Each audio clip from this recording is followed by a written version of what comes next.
दिया सुझाव। बेगूसराय में खाना बनाने के दौरान हुआ हादसा, 300 घर जलकर राख, कई मवेशी भी आग का बने शिकार, जान बचाकर घर से भागे लोग। मधुबनी मामले में फिर गिरी राज्य सरकार, अखिल भारतीय क्षत्रिय क्षेत्र सेवा दल ने सीएम पर साधा निशाना, पीड़ित परिवार को मुआवजा देने की मांग।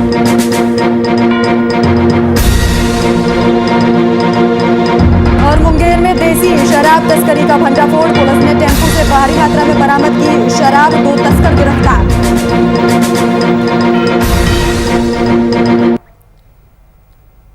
नमस्कार, आप देख रहे हैं वीआईपी न्यूज और मैं हूं आपके साथ राखी लांबा। कोरोना वायरस के संक्रमण से बचाव को लेकर बिहार सरकार के द्वारा नाइट कर्फ्यू लगाए जाने का कांग्रेस विधानमंडल दल के नेता और भागलपुर विधायक अजीत शर्मा ने हास्यास्पद करार दिया है। कांग्रेस नेता ने कहा कि रात में कर्फ्यू महानगरों के लिए ठीक है, जहां लोग दिन रात काम करने के लिए बाहर निकलते हैं। बिहार में ऐसे प्रदेश में ऐसे भी रात में लोग घरों से नहीं निकलते हैं। अजीत शर्मा ने बिहार सरकार से सभी अस्पतालों में ऑक्सीजन और बेड की व्यवस्था करने, लोगों के लिए क्वारंटाइन सेंटर बनाने और बिहार को सप्ताह में कम से कम 2 दिन के लिए कर्फ्यू लगाए जाने की मांग की है।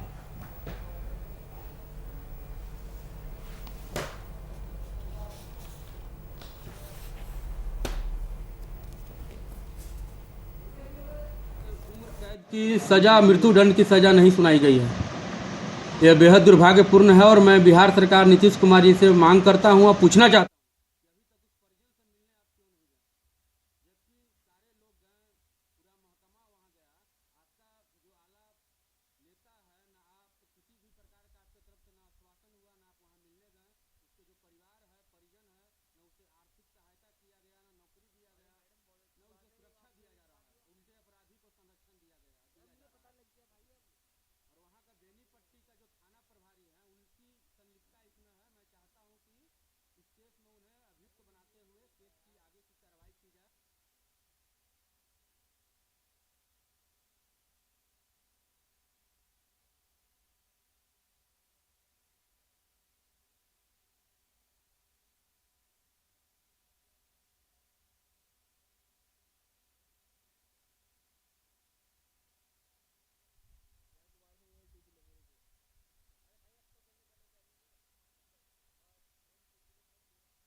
तो कोरोना वायरस के संक्रमण से बचाव को लेकर बिहार सरकार के द्वारा नाइट कर्फ्यू लगाए जाने को कांग्रेस विधानमंडल दल के नेता और भागलपुर विधायक अजीत शर्मा ने हास्यास्पद करार दिया है। कांग्रेस नेता ने कहा कि रात में कर्फ्यू महानगरों के लिए ठीक है, जहां लोग रात दिन अपने काम के लिए बाहर निकलते हैं। बिहार ऐसे प्रदेश में से एक प्रदेश है जहां रात को लोग अपने घरों से बाहर नहीं निकलते। अजीत शर्मा ने बिहार सरकार से सभी अस्पतालों में ऑक्सीजन और बेड की व्यवस्था करने, इसके साथ ही लोगों के लिए क्वारंटाइन सेंटर बनाने और बिहार को सप्ताह में कम से कम 2 दिन के लिए कर्फ्यू लगाए जाने की मांग की है।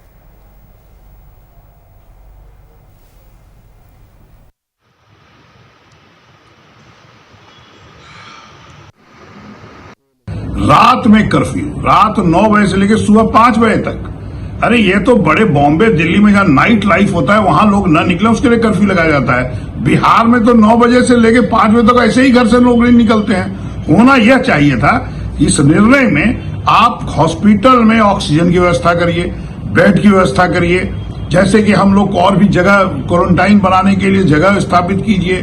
और आप दिन में अगर मान लीजिए कि 7 दिन में 2 दिन आप कर्फ्यू लगाना है, सैटरडे संडे जिस दिन बंदी है, और उस दिन पूरे शहर को सैनिटाइज की एक बात बनती है। लेकिन ये रात में कर्फ्यू बनाने से कोरोना महामारी से लोग नहीं बचेंगे, यह बिल्कुल आंख में धूल झोंकने के बराबर।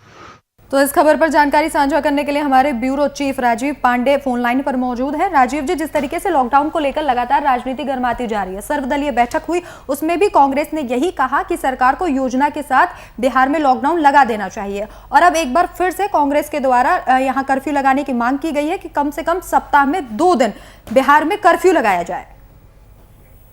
जी, वैश्विक महामारी कोरोना वायरस का संक्रमण भागलपुर में काफी ज्यादा फैला हुआ है। जी। यहाँ तक कि जवाहरलाल नेहरू मेडिकल कॉलेज में बेड नहीं मिल रहा है, जिसके कारण लोग जहाँ से आ रहे हैं वहाँ फिर वापस जा रहे हैं। हाँ। और लगातार डेथ होने वालों की संख्या भी बढ़ी है यहाँ पर। इसको देखते हुए जो वहाँ पर ये भागलपुर के नगर विधायक अजीत शर्मा जी पहुंचे और उन्होंने कहा कि जहां सरकार ये वैश्विक महामारी को रोकने के लिए कोई उपाय नहीं खोज रही है, वहीं दूसरी ओर नाइट कर्फ्यू लगा रही है। नाइट कर्फ्यू लगाने का कोई मतलब नहीं है। अजीत शर्मा ने यह भी कहा कि यह हास्यास्पद है। जहां जो करना चाहिए, अभी जिस चीज की मांग है जिससे जनता बच पाए, वो है सबसे पहले ऑक्सीजन की व्यवस्था, बेड की व्यवस्था। ये सभी व्यवस्था यहाँ पर नहीं है। क्वारंटाइन सेंटर की व्यवस्था नहीं है। और जो है यहाँ ये जो लगा रही है नाइट कर्फ्यू से क्या होगा? इससे क्या मरीज जो मर रहे हैं वो बच पाएंगे ऐसे में क्या? तो इसके लिए उन्होंने कहा है कि क्वारंटाइन सेंटर बनाना चाहिए पूरे बिहार में। सप्ताह में कम से कम 2 दिन अगर कर्फ्यू संडे सैटरडे को लगाया जाए तो इससे चल सकता है, लेकिन ये नाइट कर्फ्यू का कोई औचित्य नहीं रह जाता है। ये जो भी है सरकार के द्वारा जो भी किया जा रहा है वह हास्यास्पद है। जी बिल्कुल राजीव जी, जिस तरीके से नाइट कर्फ्यू लगाने का ऐलान किया है तो कहीं ना कहीं ये सच्चाई भी है कि रात को कर्फ्यू लगाने से कुछ नहीं होगा, या तो संपूर्ण लॉकडाउन लगाया जाए लेकिन योजना के साथ, क्योंकि जो प्रवासी मजदूर हैं या जो रोजगार करके अपना जीवन यापन करते हैं उन पे कहीं ना कहीं एक बड़ी मुश्किल है जो वो आ जाएगी। जी एकदम ये सही बात है। देखिए कर्फ्यू अगर लगाना है सही मायने में पूरे रूप से लगाए। ये नाइट कर्फ्यू लगाने से कोई सही में मतलब नहीं बनता है इसका। इससे होता क्या है कि रात में तो ऐसे ही लोग अपने अपने घरों में दुबके रहते हैं। और जो मान लीजिए प्रवासी लोग आ रहे हैं वो जो है ऐसे भी दिन हो या रात हो वो बॉर्डर पार करके सीधा सीधा अपने अपने जगह में प्रवेश कर रहे हैं। ना रेल वाले स्टेशन में चेक हो पा रहा है, वहां भी सीधा जो चेक होने वाला जगह है जहां पर से कोरोना जांच किया जा रहा है वहां से जो है वो पैसेंजर नहीं निकल करके दूसरे साइड में जहां खोजते हैं कि जहां कोई चेक नहीं हो वहां पर से निकल रहे। तो ऐसा व्यवस्था किया जाना चाहिए ना जहाँ की चेक हो जाए और लोग जो कोरोना ग्रसित हैं वो लोग अंदर सिटी में, नगर में, गांव में नहीं पहुंच पाए। इसके लिए कोई व्यवस्था है नहीं। और ये नाइट कर्फ्यू का मतलब ऐसा कुछ नहीं लग रहा है कि ये सफलता इससे प्राप्त कहीं हो रहा है। बिल्कुल राजीव जी, तमाम जानकारी के लिए आपका धन्यवाद। तो 2 दिन के लिए कर्फ्यू लगाए जाने की यहाँ कांग्रेस के द्वारा लगातार मांग की जा रही है, लेकिन सवाल ये है कि नाइट कर्फ्यू से क्या कोरोना काबू रहेगा?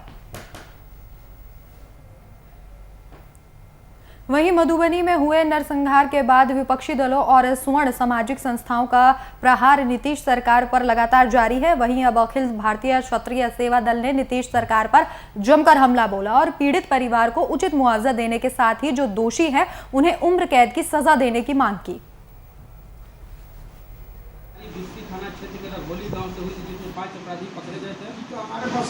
अभी तक जो अपराधी है उसे उम्र कैद की सज़ा, मृत्युदंड की सज़ा नहीं सुनाई गई है।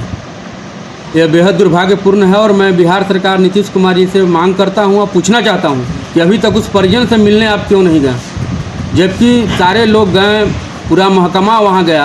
आपका जो आला नेता है, ना आप किसी भी प्रकार का आपके तरफ से ना आश्वासन हुआ, ना आप वहाँ मिलने गए। उसके जो परिवार है, परिजन है, न उसे आर्थिक सहायता किया गया, ना नौकरी दिया गया, न उसे सुरक्षा दिया जा रहा है। उल्टे अपराधी को संरक्षण दिया जा रहा है। और वहाँ का बेनीपट्टी का जो थाना प्रभारी है उनकी संलिप्तता इसमें है। मैं चाहता हूँ कि इस केस में उन्हें अभियुक्त बनाते हुए केस की आगे की कार्रवाई की जाए।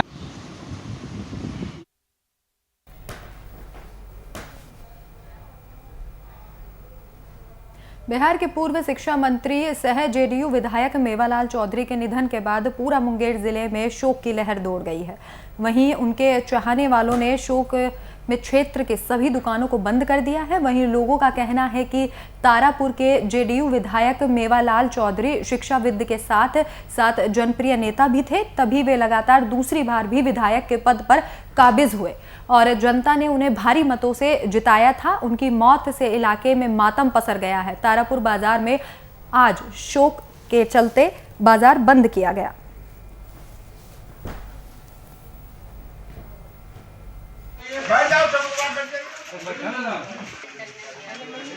तारापुर के जो विधायक थे हम लोग के बहुत ही स्वतंत्र आदमी थे। अच्छा। उनसे हम लोगों की बहुत ही मदद मिलती थी। अच्छा। और ये बहुत ही हम लोग को मदद करते थे हर चीज़ में। आज हम लोग को उनके जाने के बाद हम लोग को बहुत ही कष्ट हो रही है। तो कितने दुकानदारों ने दुकान बंद किया यहाँ पर? हम लोग के जितने भी कमेटी मेंबर हैं पूरी हाट में, कितने कमेटी में कम कितने से लोग? कम मैक्सिमम 300 दुकानदार हैं हम लोग। तो क्या एक दिन के लिए बंद किया आप लोगों ने? जी हाँ, एक दिन के लिए दुकान बंद।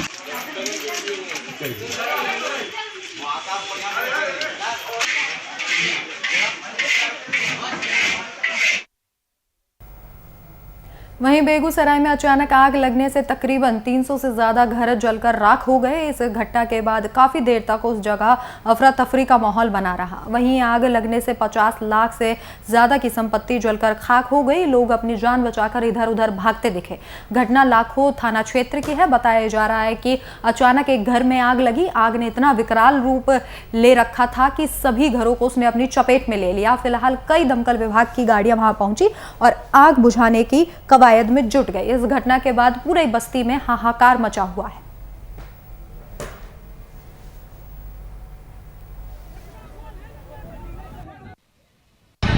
अब हमें यार नहीं रही है, हमें यार चौक पर रही। हाँ, तो क्या जानकारी मिली आपको? भजवा फोन कर लगा घरौली का क्या बिशनपुर चला आग लग गया। आग लग गया? कितना घर जला है? 200 से बेसी है ना? करा 300 से अधिक है। हाँ तो बेसी। हाँ कितना? 300 पूरा सामान सब जल गया? हाँ सब सामान। ये कौन गांव का बस्ती था? ये बिशनपुर चला है। यहाँ पर एक मोहल्ला बसा हुआ था। हाँ एक भी सामान निकाल पाए? सब कुछ नहीं। तो सरकारी कोई व्यवस्था अभी तक? कुछ नहीं। खाना वाना बनाने में लग गया है, सिलेंडर से लगा था। हाँ, तो कितना घर? लगभग 300 घर होगा सर। तब कैसे लोग जान बचा कर भागा? सर सिलेंडर फूटा था, सब भाग गया सर। गाय एक तो जल गया, दो गाय एक बच्चा, 3 गो जल गया ना? तो कितना घर होगा पूरा एकदम आग? तो लगभग में 300 घर जला है सर। आबादी रहती 4-5 हजार से कम। सभी लोग बेघर हो गए? बेघर हो गए हैं। सभी सामान जल गए? सभी सामान जल गया सर। कोई एक भी सामान नहीं निकाल पाया? कुछ नहीं निकाल पाया सर।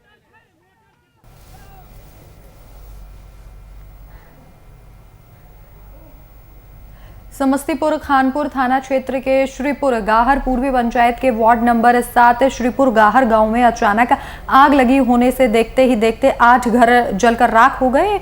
आग की इस घटना में घर में रखे अनाज, नकदी रुपए, गैस सिलेंडर, कपड़ा सहित अन्य सामग्री जलकर राख हो गई। वहीं स्थानीय लोगों की तत्परता से आग पर किसी तरीके से काबू पाया गया। मौके पर जिला परिषद स्वर्णिमा सिंह, पूर्व उप प्रमुख हेमंत सिंह, उप सरपंच विनय कुमार झा ने प्रखंड प्रशासन से आपदा की स्थिति में मिलने वाले लाभ उपलब्ध कराने की बात कही है।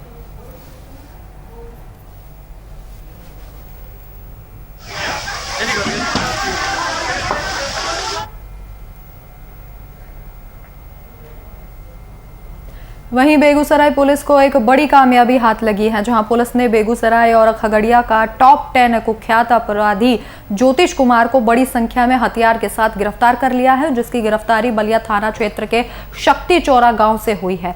आरोपी के पास से पुलिस ने अवैध हथियार जब्त कर मामले की कार्यवाही फिलहाल पुलिस लगातार कर रही है।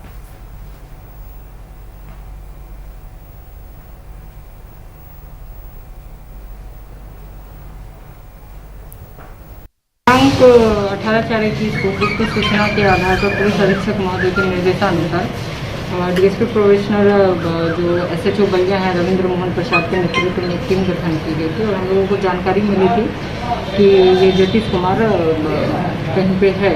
तो इस संदर्भ में जब छापेमारी की गई तो ज्योतिष कुमार की गिरफ्तारी हुई और उसके साथ में सामान हुआ एक देसी बंदूक, ऑटोमेटिक पिस्टल, एक भुजाली, जिंदा कारतूस 8 और उसके साथ खोखा की बरामदगी हुई है। इसका आपराधिक इतिहास हमारे यहाँ रहा है। इसके अलावा खगड़िया में भी इस पर कई काम दर्ज है।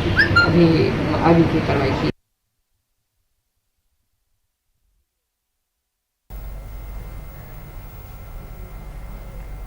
वहीं बिहार में कोरोना की स्थिति और नीतीश सरकार की नाकामी पर विपक्ष ने सरकार पर निशाना साधा है। नीतीश सरकार पर जाप प्रवक्ता संजय सिंह ने हमलावर होते हुए कहा कि नीतीश सरकार कोरोना की लड़ाई में पूरी तरीके से फेल है और जाप का एक एक कार्यकर्ता पप्पू यादव के नेतृत्व में पूरे बिहार में सेवा करने के लिए तैयार है।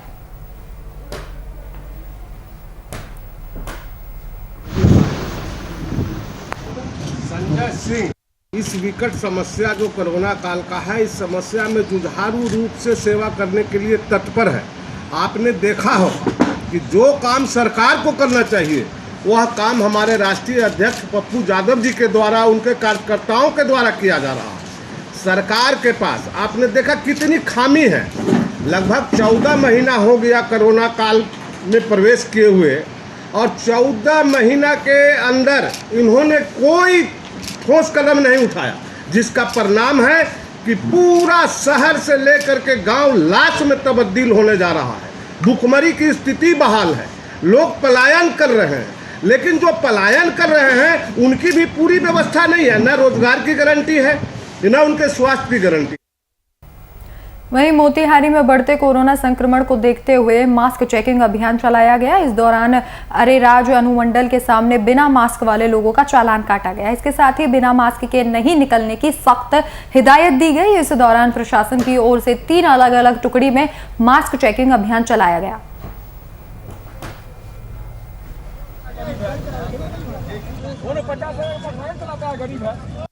देखिए, सरकार का स्पष्ट गाइडलाइन है कि मास्क अनिवार्य है, सोशल डिस्टेंसिंग अनिवार्य है। लोगों को समझाया जा रहा है, ये जब तक लोग आदत नहीं डालेंगे तब तक ये ड्राइव चलेगा। तो आज सर कितने लोगों का चालान किया गया सर? अभी 2-3 टीम काट रही है। अनुमंडल की भी टीम है, अंचल की भी टीम है, थाना की भी टीम है।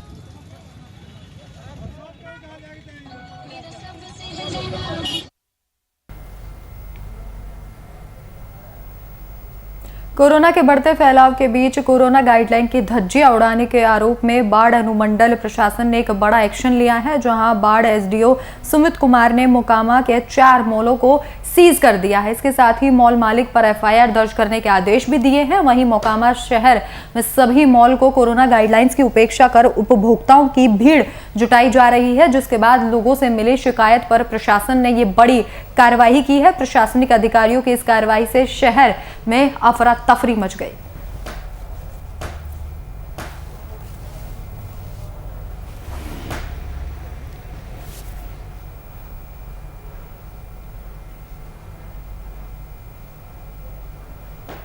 बढ़ते कोरोना संक्रमण को देखते हुए जिला अधिकारी प्रणव कुमार ने एक आपात बैठक बुलाई, जिसमें चैंबर्स ऑफ कॉमर्स के सदस्य भी शामिल हुए। इस दौरान जिला अधिकारी ने कोरोना को लेकर जारी किए आदेशों के बारे में बताया। साथ ही कहा कि इसके तहत शॉपिंग मॉल, सिनेमा हॉल और मॉल बंद रहेंगे और सब्जी और किराना की दुकानें खुली रहेंगी। सप्ताह में 4 दिन ही कपड़े की दुकानें खुली रहेंगी और 9 बजे से सुबह 5 बजे तक नाइट कर्फ्यू रहेगा। इस दौरान डीएम ने जनता से घरों में रहने की अपील भी की।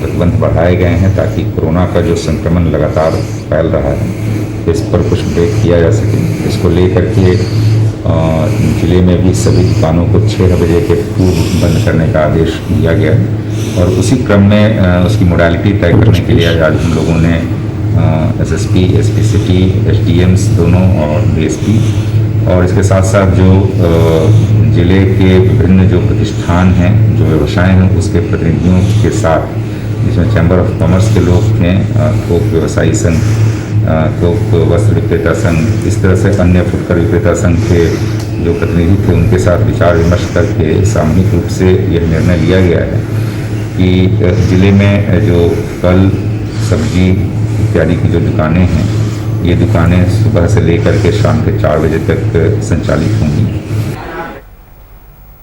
वहीं समस्तीपुर में गेहूं की फसल में भीषण आग लग गई, जहां आग लगने से 2 बीघा गेहूं की फसल जलकर खाक हो गई।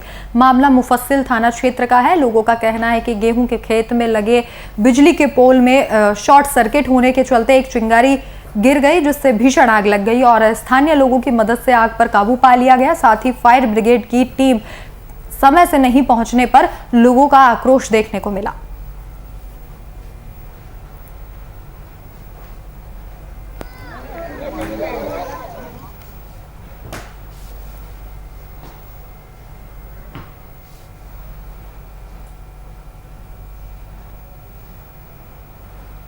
वहीं मुंगेर में एक बार फिर अवैध देशी शराब की तस्करी का पुलिस ने भांडाफोड़ किया है। वाहन चेकिंग की कड़ी में एक टेम्पू से भारी मात्रा में अवैध शराब को बरामद किया गया है। इसके साथ ही 2 तस्करों को भी गिरफ्तार किया गया है। वहीं मामले में पुलिस ने दोनों व्यक्ति पर अवैध शराब का मामला दर्ज कर लिया है और कार्रवाई में जुट गई है।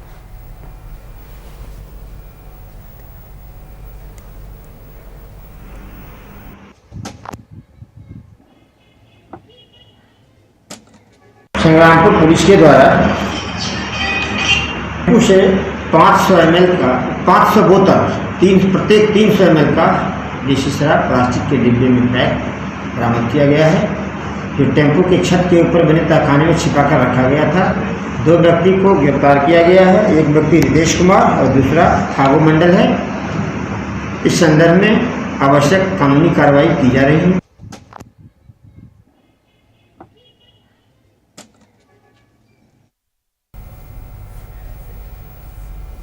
वहीं सुशासन बाबू के राज में अपराधियों का मनोबल लगातार बढ़ता जा रहा है। जहां हथियारबंद अपराधियों ने सदर डीएसपी और होमगार्ड डीएसपी के आवास से महज कुछ दूरी पर एक सरपंच के पति की गोली मारकर हत्या कर दी।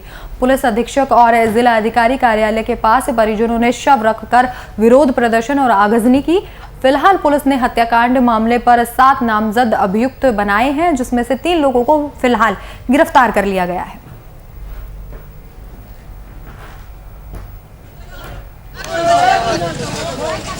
हवा खोल दिया एसपी ऑफिस के पास सीआरपी जेल के पास उनको गोली लग गई, 5 गोली का डेढ़ा डेट कर गए, 2 गो निकल गया, 3 गो हम लोग जो आए सदर हॉस्पिटल में। कैसे पहले से भी किसी का दुश्मनी था इनके साथ? ऐसे तो कोई रिलेशन नहीं था। मार कौन मारा है, आपको जानकारी है क्या? अभी तो नहीं है, लेकिन हो जाएगा।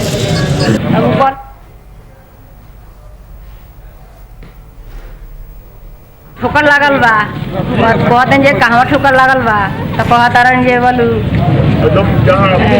ठोकर लागल बा भैया के। हम कहे कहवा लागल बा, तो कहतारन जे सदर में। तब जाके देखा तनी हमनी के, तो फिर कहतारन, फिर जाके पता नहीं बताई ना कहाँ लागल बा ठोकर, कहाँ रखल बा, तो कहतारन जे सदर में रख ले बनी। तो गिरा नहीं, तो हमनी के देखनी तो अपनी के गोली लागल बा, उ लोग कहता ठोकर लागल बा, 2 आदमी गिरे लोग। का बुझा था घटना कारण का बा?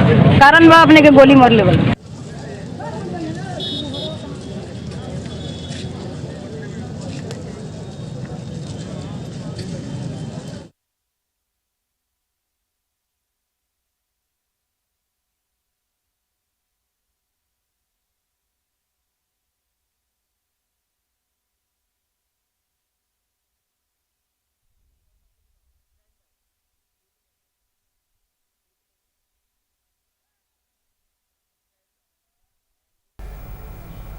समस्तीपुर जिले के मुसरी घरारी थाना क्षेत्र के बाधी चकहबीब गांव में एक व्यक्ति का शव नींबू बागान से लटकता मिला। वहीं शव मिलने से इलाके में सनसनी फैल गई। घटना के संबंध में बताया जा रहा है कि बीती रात मृतक अपने घर से बाहर खेत में अपनी फसल देखने के गया था, जिसके बाद वो सुबह तक नहीं लौटा और परिजनों ने जब खोजबीन की तो युवक का शव बागान में पड़ा मिला। फिलहाल पुलिस पूरे मामले की जांच में जुटी हुई है।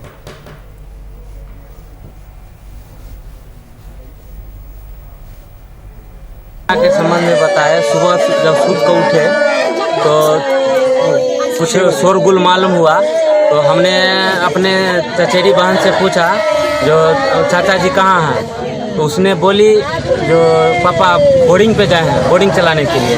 मैं बोले नहीं ऐसा नहीं है, तो बात कुछ और कहा है।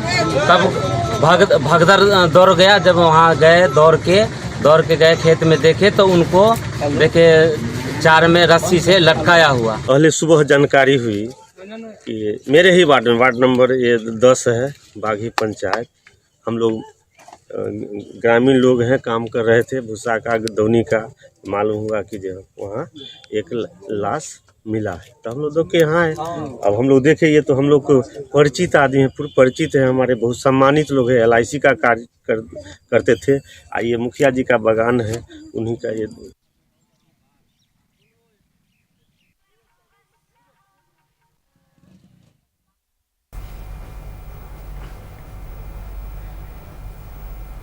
फिलहाल इस वक्त के बुलेटिन में मेरे साथ इतना ही। देश और दुनिया की तमाम बड़ी खबरों के लिए देखते रहिए VIP न्यूज़। नमस्कार।